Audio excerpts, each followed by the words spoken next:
Assalamualaikum warahmatullahi wabarakatuh. Baiklah anak-anak sekalian, untuk PJJ kali ini kita akan membahas soal pas hari Sabtu kemarin, ya. Karena IPA kita sudah melakukan penilaian akhir semester, maka untuk PJJ kali ini Pak akan bahas materi itu atau soal-soal yang sudah kalian lakukan. Mengingat dari pengamatan kami guru IPA, Pak sama Ibu Yaumil, ya, sebagai guru biologi, melihat dari nilai 10 kelas 91 sampai 910 kemarin itu paling tinggi 73,5. Itu yang tertinggi itu pun cuma satu, ya.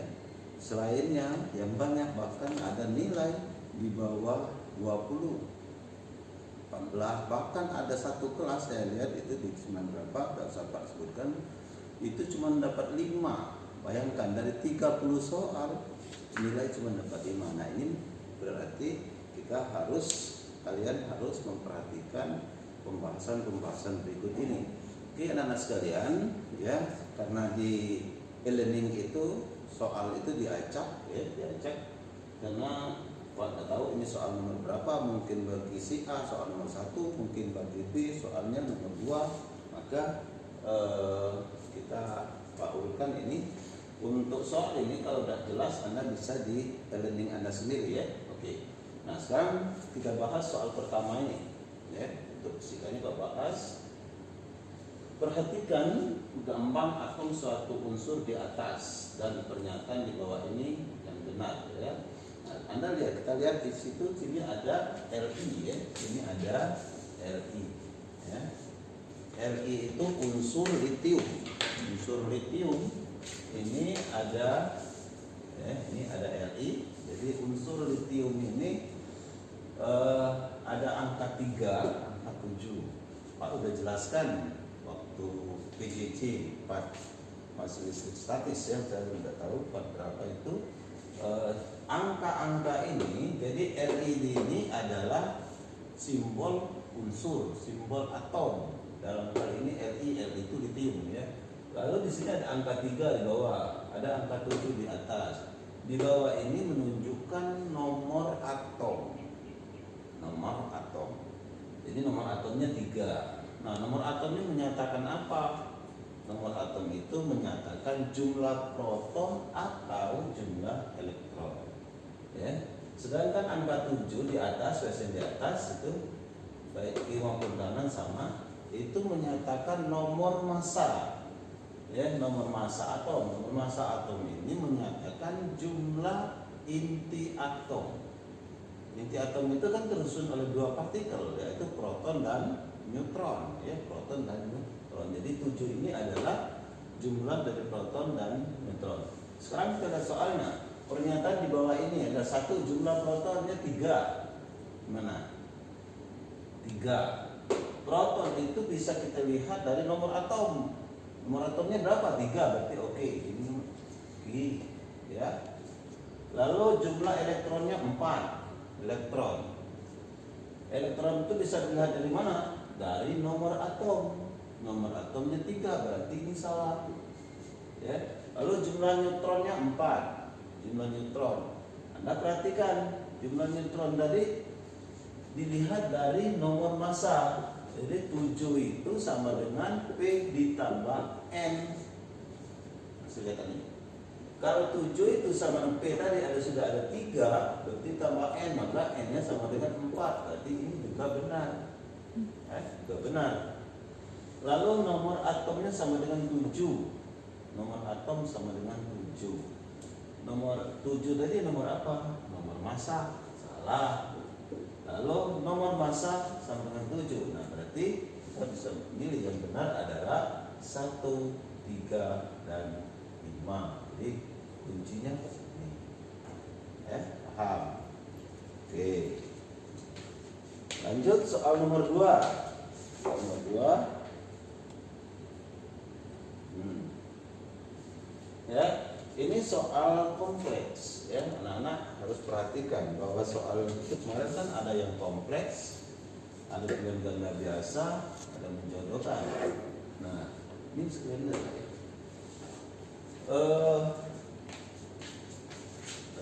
coba lagi.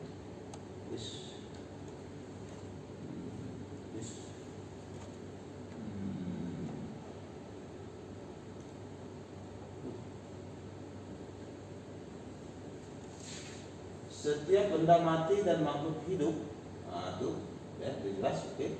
Ya, itu kita baca. Setiap benda mati dan makhluk hidup tersusun dari molekul-molekul.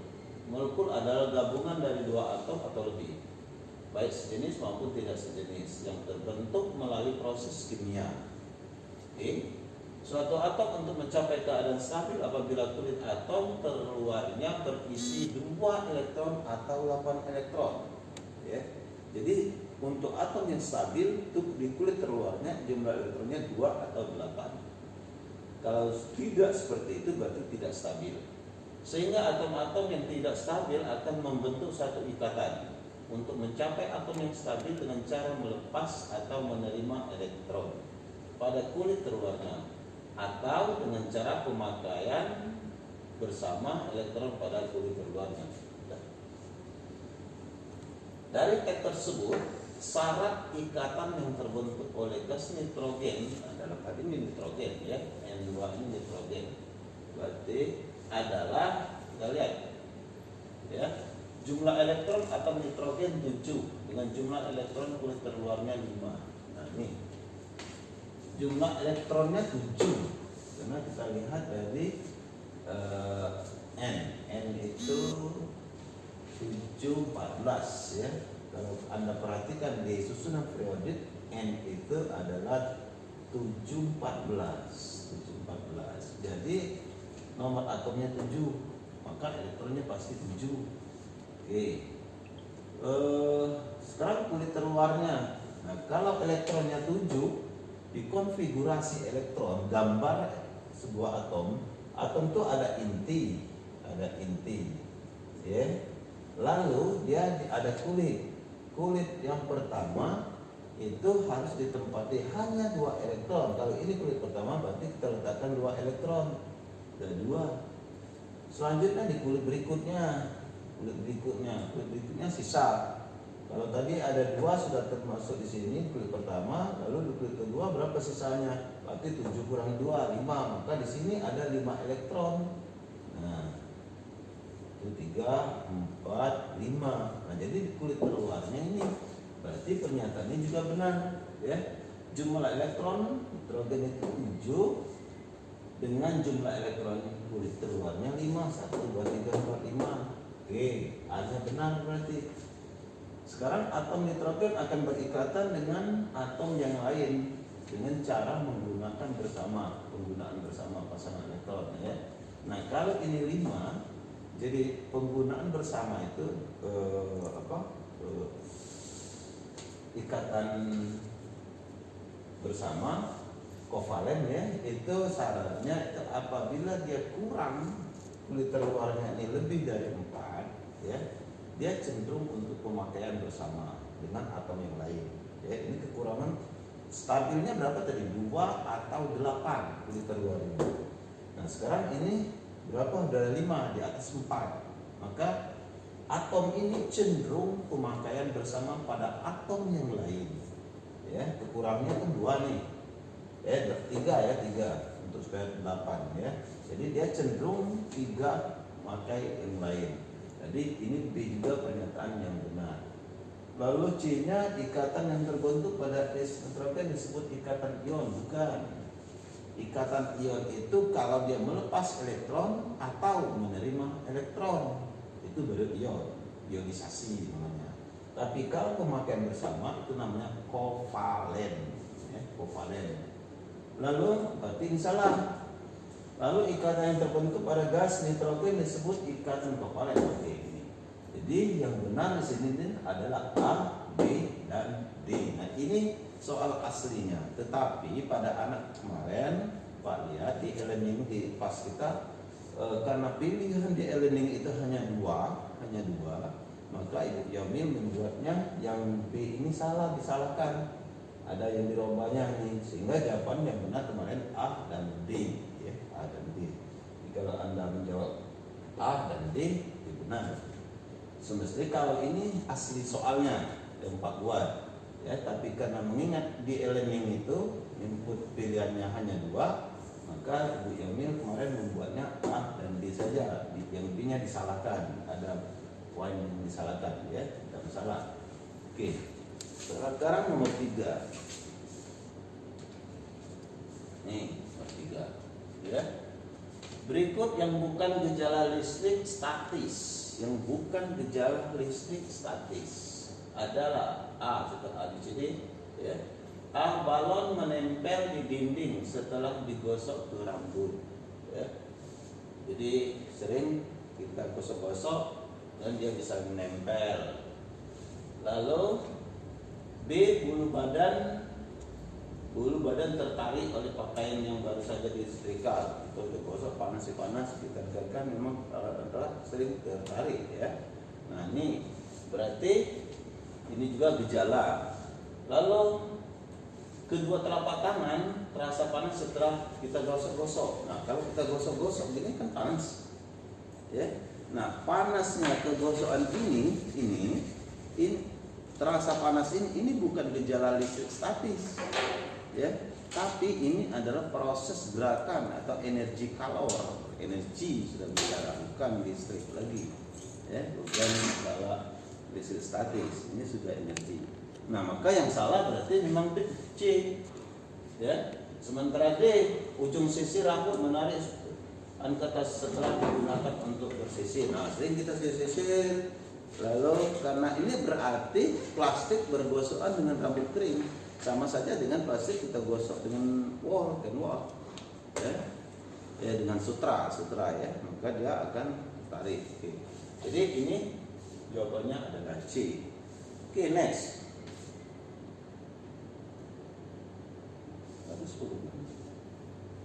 Oke, nah ini soal berikut.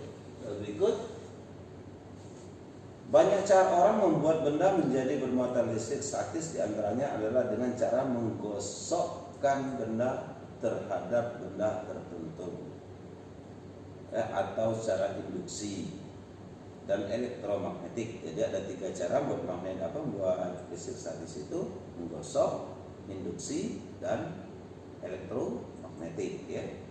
Bila 2 benda berikut ini digosokkan satu sama lain, maka akan menjadi bermuatan bla bla bla. Ini menjodohkan, soal menjodohkan, ya. Dan semestinya menjodohkan di elemen kita itu belum bisa seperti di AKM, ya. Kalau di AKM kan langsung tarik, pilih mana, misalnya nomor 1, jawabannya kita pilih mana, maka dia akan ada tanda tarik, dan itu di elemen kita belum sempurna seperti itu, ya. Tapi dengan milih soal langsung ada jawaban kiri kanan. Kalau dia bukan, maka dia akan hitam, gitu, ya. Oke, nah seperti ini soal menjodohkan plastik dengan wol, maka apa yang terjadi? Maksudnya setelah penggosokan antara plastik dengan wol, tadi kan benda tertentu, suatu benda dengan benda tertentu kan. Nah, plastik dengan wol itu akan bermuatan apa? Kita pilih dari sini.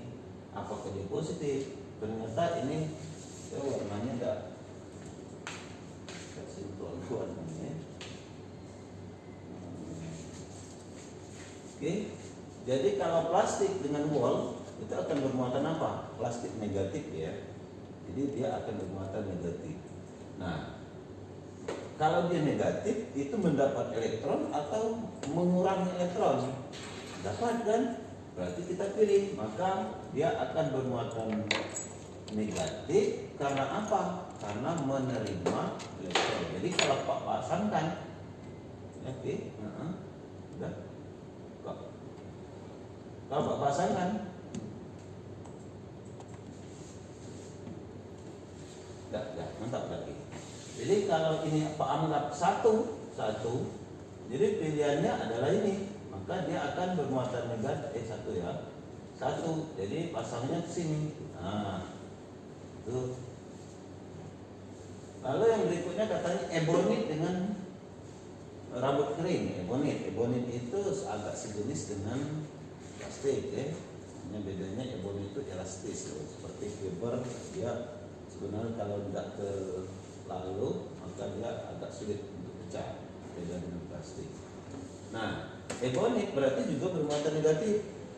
Dia akan bermuatan negatif. Negatif tadi ngapa?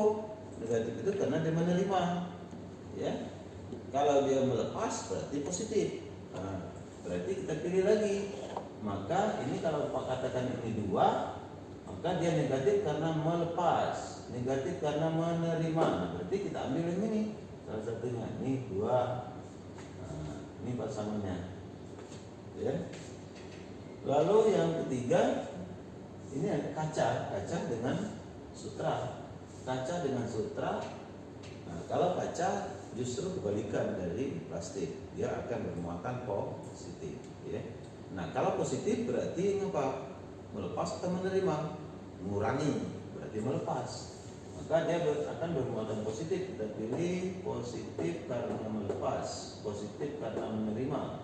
Tadi positif, kalau itu 4 buat 3, berarti pasangannya ke sini. Nah, 3. Jadi ini jodohnya. Memang cari jodoh itu susah kan? Tapi sudah ditentukan Tuhan. Ya, yakinlah jodohmu pasti ada. Ya, sabar. Jodoh itu pasti ada. Nah, jadi ini cara penjodohannya. Jadi 1 kita pasangkan sama ini, 2 ini, 3 ini, ya. Oke. Lanjut. Ini soal berikutnya, ya, soal berikut. Ini masih tentang listrik statis. Seorang berada di dalam suatu bangunan yang dilengkapi dengan penangkal petir, ya. Di dalam rumah misalnya, seorang berada dalam bangunan yang dilengkapi dengan penangkal petir, tiba-tiba petir menyambar rumah. Hal yang mungkin terjadi adalah, kita tidak tahu rumahnya dipakai alat penangkal petir atau tidak. Tahu dalam soal ini belum dijelaskan. Maka kita lihat di jawaban, ya. Jadi hal yang terjadi apa kira-kira di situ? Kita lihat A-nya. Orang tersebut tersambar petir karena berada di dalam rumah yang tertutup rapat.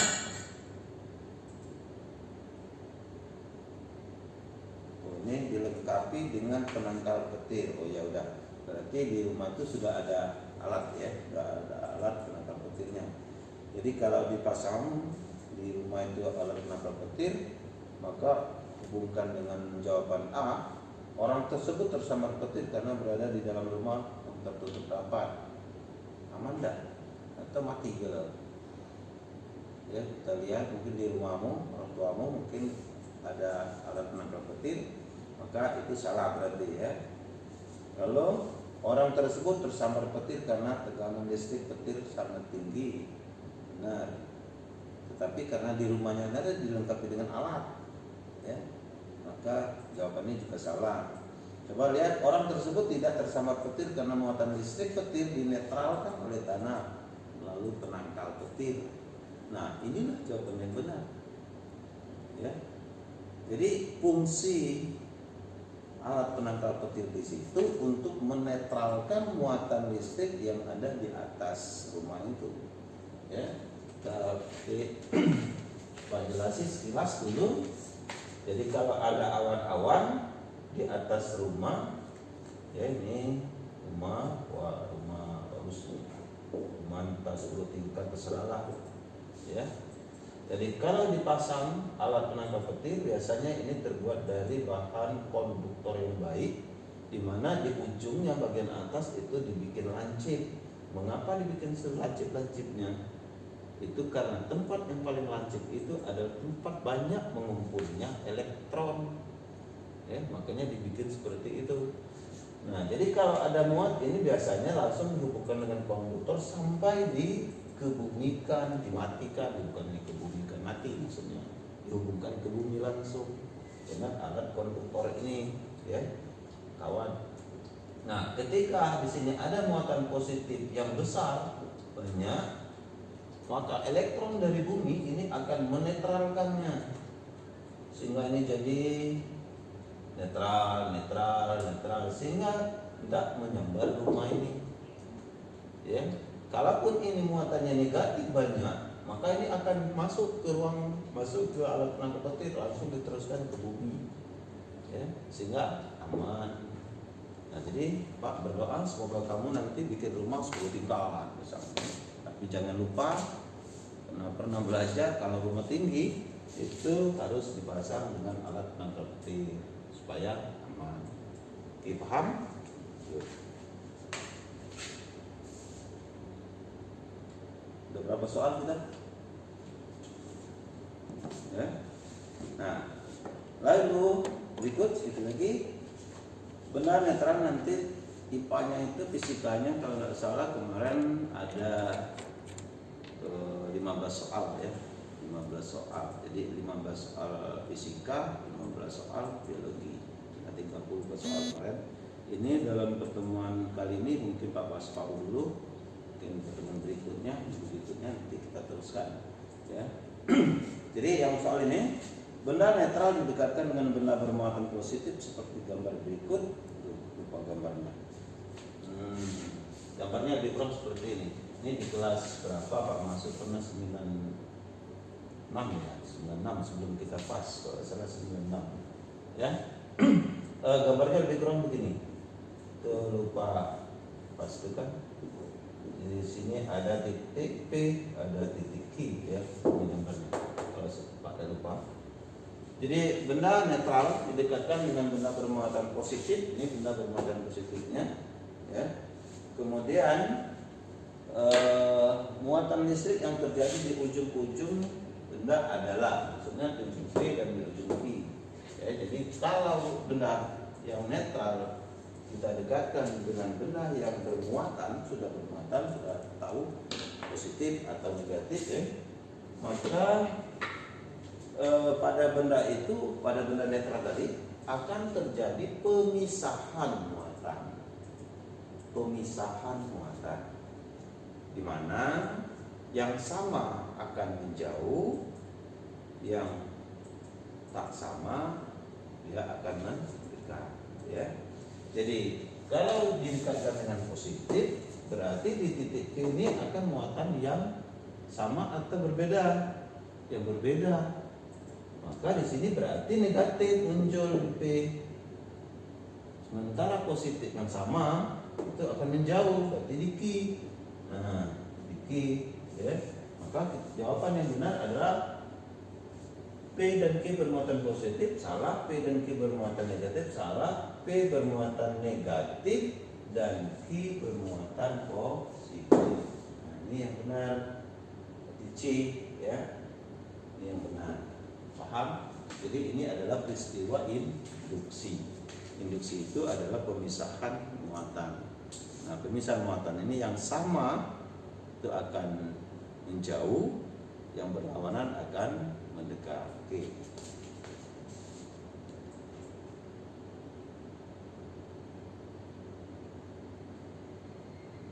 Pernyataan berikut adalah benar kecuali. Pernyataan berikut adalah benar kecuali A, B, C, D. Kuat arus berlalu terbalik dengan waktu. Kuat arus sebanding dengan muatan listrik. Muatan listrik sebanding dengan waktu. Muatan listrik berbanding terbalik dengan waktu. Ketika kita belajar listrik dinamis part 1 kemarin, tapi part 1 kemarin kalau tidak salah ada permasalahan, Pak cuma tampilkan PowerPoint ya. Tapi di elemen kita ada masalah, PowerPoint tidak bisa ditampilkan secara seperti animasinya ya. Mungkin di situ kalau yang kurang perhatian pasti lewat saja. Yang serius saja belum dapat. Jadi wajar kalau nilai anak kemarin Pak lihat ada yang terkecil 5, 30 soal, berarti kalau 5 itu berapa benarnya? Telepon sikap loh. Kasihan deh lo. Inna lillahi wa inna ilaihi raji'un ini. Mengapa terjadi seperti itu? Pasti Anda kurang serius dalam mengikuti pembelajaran PJJ. Ya. Jadi robah diri kalian, semangat yang baru ya. Jangan sedih dengan nilai kecil itu, tapi itu berikutnya jadikanlah itu sebagai acuan lebih baik. Oke. Nah, eh, ketika bicara masalah arus, apa sih pengertian arus? Arus listrik adalah, Pak kasih itu dulu sampai ke formula kan. Jadi arus listrik itu adalah banyaknya muatan yang mengalir tiap satuan waktu. Nah, ya. Nah sekaligus kita bisa bikin rumusnya itu, kuat arus simbolnya biasanya I. Berarti kuat arus adalah itu sama dengan banyaknya muatan yang mengalir, muatan simbolnya Q, tiap waktu, berarti per waktu T. Nah inilah, jadi kalau Anda hafal ini, gampang ini, kecil sikatnya, kecil sikatnya. Jadi kalau hafal, tapi yang tidak hafal susah, sepanjangan memang. Jadi kuat arus adalah banyaknya muatan yang mengalir tiap satu waktu. Nah kita bisa baca dari tulisan kita ini. Nah, kita kaitkan ini tuh. Ini artinya kuat arus sebanding dengan muatan. Dan itu kuat arus berbanding terbalik dia. Semestinya dia dengan muatan mana? Kuat arus berbanding terbalik dengan waktu. Mana waktu ini? Berbanding terbalik dengan waktu. Benar? Benar. Bahwa kuat arus I sama dengan Q per T. Kalau per berbanding terbalik, berarti ini benar, pernyataan ini benar. Oke. Lalu kuat arus sebanding dengan muatan listrik. Kuat arus I sebanding dengan Q juga benar. Nah, coba lihat D-nya dulu. Muatan listrik berbanding terbalik dengan waktu, bahwa Q ini muatan Q berbanding terbalik per. Kalau per berbanding terbalik dia benar. Pernyataan yang salah, kecuali itu berarti nyari yang salah. Ya. Berarti muatan listrik sebanding dengan waktu. Nah, yang benar tadi muatan listrik itu berbanding terbalik dengan waktu. Jadi kuncinya cuma di sini. Kalian hafal pengertian kuat arus sehingga bisa membuat rumusan I sama dengan Q per T. Begitu juga kemarin kaitannya langsung ke tentang apa? Tentang beda potensial. Apa itu beda potensial? Adalah energi, banyaknya energi, besarnya energi atau usaha yang digunakan untuk mengalirkan tiap muatan. Nah, dari situ kita bisa nulis bahwa beda potensial P sama dengan W per Q. Ya. Nah, banyaknya energi yang digunakan untuk mengalirkan tiap muatan, itulah yang disebut dengan potensial, ya, atau tegangan. Oke.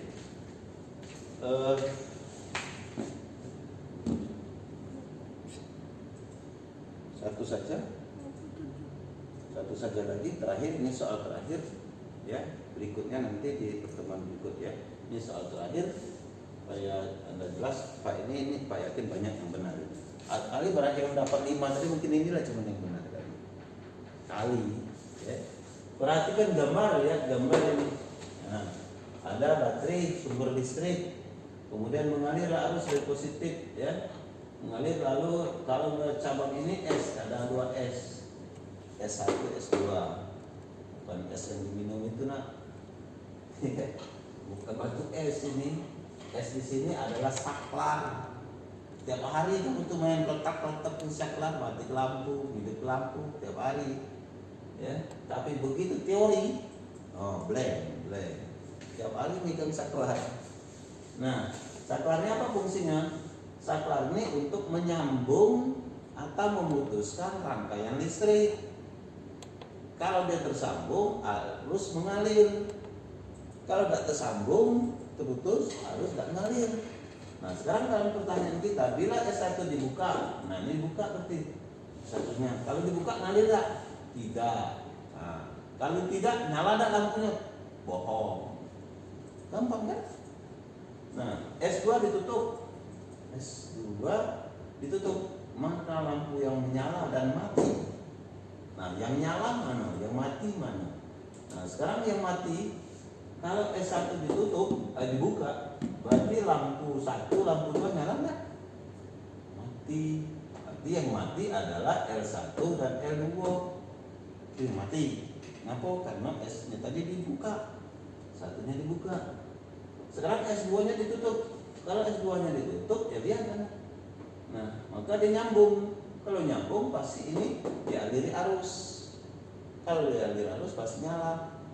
Berarti yang menyala adalah lampu 3, 4, 5, dan 6. Nah, paham? Jadi ketika saklar ditutup, maka arus mengalir, lampu akan menyala. Yang nyala adalah 3, 4, 5, dan 6. Ketika saklar dibuka, arus tidak bisa mengalir, maka lampu ini pasti tidak menyala, mati. Maka dalam hal ini yang mati adalah lampu 1 dan lampu 2. Oke, paham anak sekalian?